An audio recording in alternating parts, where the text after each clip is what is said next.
यीशु मसीह के मधुर और मीठे नाम में आज दिनांक 27 मार्च दिन रविवार को हम आप सब अपम के श्रोताओं का हार्दिक स्वागत करते हैं। आज के दिन के लिए जो वचन है वो लिया गया है रोमियो की पत्री उसका 8 अध्याय उसका 26 पद। वचन इस प्रकार से कहता है, इसी रीति से आत्मा भी हमारी दुर्बलता में सहायता करता है, क्योंकि हम नहीं जानते कि प्रार्थना किस रीति से करना चाहिए, परंतु आत्मा आप ही ऐसी आहें भर भर के जो बयान से बाहर है हमारे लिए विनती करता है। प्रभु मेरे प्रिय लोगों, आज मैं आपको ये बताना चाहता हूँ कि परमेश्वर का जो वरदान है पवित्र आत्मा के द्वारा जो हमें दिया गया है वो है परमेश्वर की महान आत्मा। वो हमारे साथ रहता है, वो हमारी सहायता करता है और यहाँ तक कि वो हमें प्रार्थना करना सिखाता है। हमें और आपको पता होना चाहिए कि हम व्यक्तिगत क्षमता में, व्यक्तिगत जीवन में हम परमेश्वर से प्रार्थना नहीं कर सकते, लेकिन ये परमेश्वर की आत्मा है जो हमें और आपको परमेश्वर के सामने आहें भर भर के रो रो के प्रार्थना करना सिखाता है। पुराने नियम में अगर हम देखें तो परमेश्वर ने स्वर्गदूतों के माध्यम से प्रार्थना की जो उपस्थिति है, या फिर यूं कहें कि प्रार्थना का जो उत्तर है, स्वर्गदूतों के माध्यम से मनुष्यों तक पहुंचाया। हम याकूब के जीवन में देखते हैं कि किस प्रकार से उसने स्वप्न देखा कि स्वर्गदूत ऊपर और नीचे स्वर्ग से उतरते जाते हैं। लेकिन जब नए नियम में आते हैं तो हमें और आपको ये जानना है कि ये पवित्र आत्मा है जो हमारी प्रार्थना में सहायता करता है।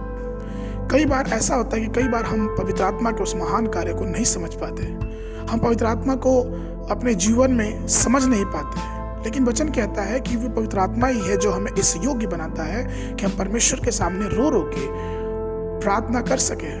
लूका रचित समाचार उसका 11 और उसके 13 पद में लिखा है, सो जब तुम बुरे होकर अपने लड़के वाले को अच्छी वस्तु देना जानते हो, तो स्वर्गीय पिता तुम्हारे मांगने वाले को पवित्र आत्मा क्यों न देगा। अर्थात परमेश्वर जो है वो हमें अपनी शुद्ध आत्मा, पवित्र आत्मा से भरता है, जो कि हमें अगुवाई करता है कि हमें अपना जीवन प्रार्थना में और प्रार्थना में आहें भर भर के प्रार्थना में और पवित्रता में कैसा बिताना चाहिए।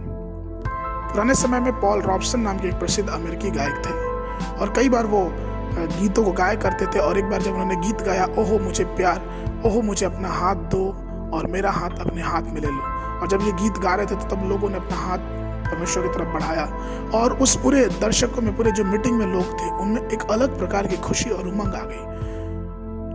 कहने का तात्पर्य यह है कि ये परमेश्वर की आत्मा है जो आपको सिखाती है कि परमेश्वर से प्रार्थना करने का क्या तरीका है। कई बार हमें ये पवित्र आत्मा ही है जो पवित्र रास्ते पे, पवित्रता के मार्ग पे हमें लेके जाती है। इसलिए आइए, जब परमेश्वर ने अपना वादा किया है कि वो हमें अपनी पवित्र आत्मा दिया है जो कि दुनिया के अंत तक हमारे साथ रहेगा, तो उस पवित्र आत्मा का हाथ पकड़ के अपने जीवन में उसको थाम ले और उस पवित्रता के मार्ग पे चलते रहें, उस प्रार्थना के जीवन में चलते रहें जो प्रार्थना हमें पवित्र आत्मा के द्वारा मिलता है, या फिर यूं कहें कि पवित्र आत्मा हमें सिखाता है। आइए हम उस परमेश्वर से प्रार्थना करें और इस प्रार्थना में पवित्र आत्मा का हाथ अपने जीवन में देखने पाएं। आज के मनन के लिए जो पद है वो लिया गया है योएल नबी की पुस्तक उसका 2 अध्याय उसका 28 पद। उन बातों के बाद मैं सब प्राणियों पर अपनी आत्मा उड़ेलूंगा, तुम्हारे बेटे बेटियां भविष्यवाणी करेंगे और तुम्हारे पुराने सपने देखेंगे और तुम्हारे जवान दर्शन देखेंगे।